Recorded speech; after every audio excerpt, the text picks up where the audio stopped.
Martin Fayulu, bonsoir. Vous êtes opposant congolais, membre de la coalition Lamuka et vous avez été candidat à la dernière élection présidentielle, c'était il y a bientôt un an.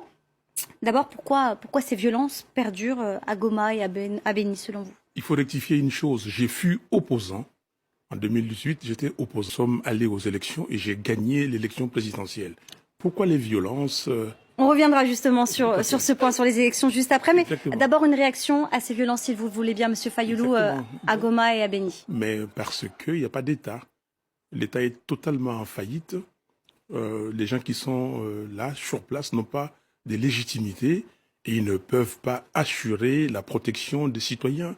Et les citoyens n'obéissent pas au mot d'ordre de ceux qui sont à la tête du pays aujourd'hui, parce que ceux-là ont été nommés et donc ils n'ont aucune légitimité. On revient encore comme d'habitude depuis 1960 et c'est dit dans l'exposé des motifs de notre Constitution.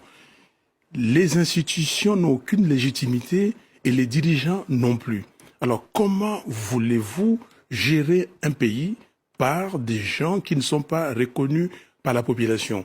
Aujourd'hui, les violences, pourquoi? Parce que l'armée est infiltrée. Les Congolais pensent que l'armée ne les protège pas. Les rejets, si je peux me permettre, M. Fayulu, ne sont pas seulement concentrés contre l'armée. On a vu également, notamment à Beni, il y a quelques jours, un rejet également des casques bleus dans ces régions. Comment expliquer également un rejet envers les casques bleus? Mais tout à fait, tout ça est lié. Les casques bleus, c'est-à-dire la MONUSCO. La MONUSCO veut dire mission de l'Organisation des Nations Unies pour la stabilisation au Congo. Stabiliser. Et cette mission avait des priorités. Entre autres priorités, c'est de protéger les citoyens. Et les citoyens aujourd'hui se sentent abandonnés. Ils ne sont pas protégés. Ils ne sont ni protégés par la MONUSCO, ni protégés par les forces armées de la République démocratique du Congo. Et c'est comme ça que ces peuples il y a une exacerbation, donc ils ne comprennent pas ce qui se passe. Et nous comprenons les ras-le-bol des Congolais qui disent que au sein de l'armée, il y a des infiltrés. Cette armée qui devait s'associer avec la MONUSCO pour traquer les rebelles, cette armée ne le fait pas. Et la MONUSCO s'est dit, aujourd'hui, comment coopérer avec une armée qui a en son sein des généraux qui font l'objet des sanctions de la communauté internationale. Alors, on ne sait pas exactement qu'est-ce qu'on doit faire, et c'est pour cela que les citoyens réclament le départ de la MONUSCO. Mais nous comprenons Vous comprenez donc ce rejet des Congolais envers notamment... Mais ce rejet, c'est un cri des cœurs, un cri poussé pour dire nous voulons une protection. J'ai bien compris. On a bien compris donc ce rejet envers les casques bleus dans ces régions du Congo. Monsieur Fayulu, on le disait un peu plus tôt, vous avez également été candidat à la dernière élection présidentielle. Vous revendiquez la victoire depuis désormais bientôt un an. Vous appelez également à des élections anticipées. J'appelle à des élections anticipées, c'est la proposition de sortie des crises que j'ai mis sur la table. Donc il faut qu'on crée des conditions pour aller le plus rapidement aux élections. Et c'est ce que nous appelons la vérité des urnes par de nouvelles élections. Avant ces élections, il faut des réformes.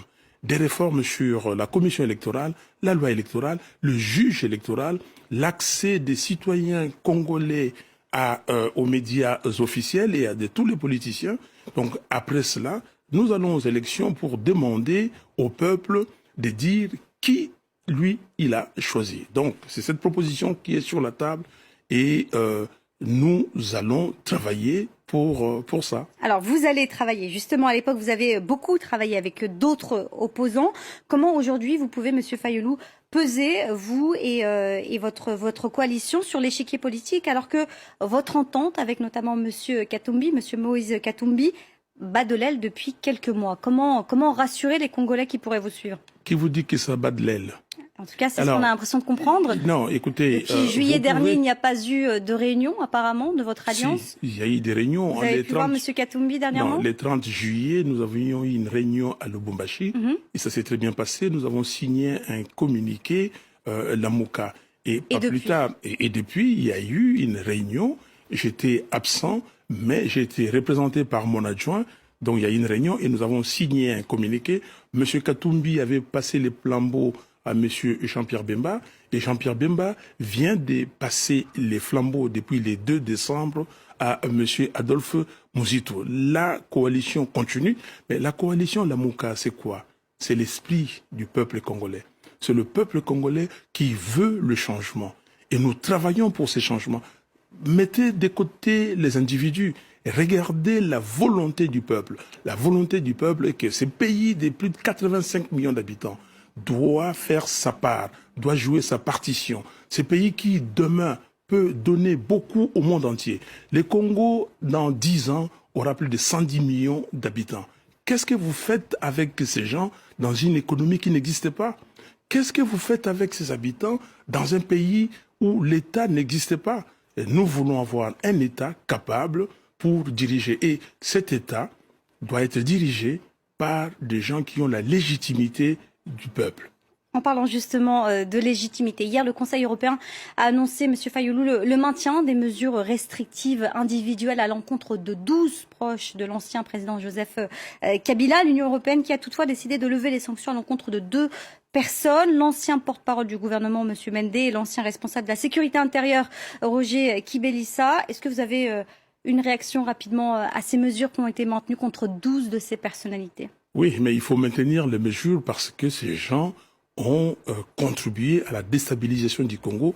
Si le Congo est déstabilisé aujourd'hui, parce qu'ils y ont contribué, et donc nous sommes totalement d'accord avec l'Union européenne et même avec les États-Unis d'Amérique pour maintenir des sanctions, et nous demandons même plus de sanctions. Qu'est-ce que vous demandez? Des sanctions économiques. Il y a des gens qui ont volé, il y a des gens qui continuent à voler. Il y a quelqu'un ou un groupe qui a mis de côté 15 millions de dollars de l'État congolais. On n'en parle pas. Donc il faut faire cette lutte contre la corruption. Il faut des sanctions pour que des gens comprennent qu'ils ne peuvent pas rester impunément et comme ça, sans sanction. Merci merci d'avoir accepté cette invitation sur le plateau de France 24. Je rappelle, Monsieur Fayulu, que vous êtes membre de la coalition Lamuka et que vous avez également été candidat à la dernière élection présidentielle en République démocratique du Congo. C'était il y a bientôt 1 an. Voilà, c'est la fin de ce journal de l'Afrique. Merci à vous de l'avoir suivi. Tout de suite, la suite de Paris Direct.